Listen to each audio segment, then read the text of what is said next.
তোমরা সাহস হারিয়ে ফেলবে এবং তোমাদের প্রতিপত্তি খতম হয়ে যাবে।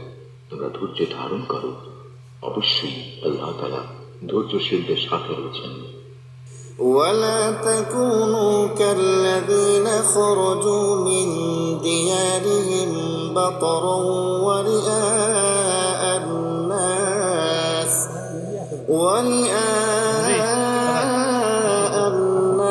ويصدون عن سبيل الله والله بما يعملون محيط।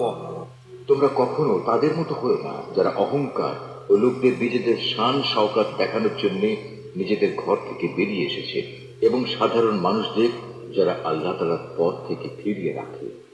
মূলত তাদের সমুদয় কার্যকলাপই আল্লাহ তাআলা পরিবেষ্টন করে আছেন।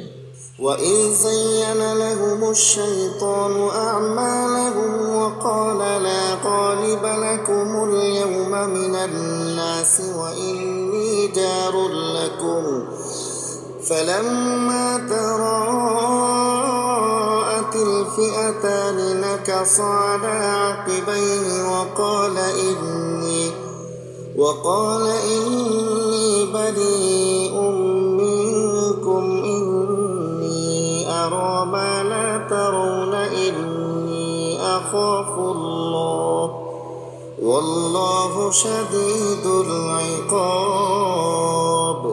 যখন শয়তান তাদের কাজগুলোকে তাদের সামনে খুব চাকচিক্যময় করে পেশ করেছিল এবং সে তাদের বলেছিল, আজ মানুষ ব্যাধি রয়েছে, যখন তারা বলল, এই লোকদের মূলত তাদের নতুন দিন মারাত্মকভাবে প্রতারিত করে রেখেছে।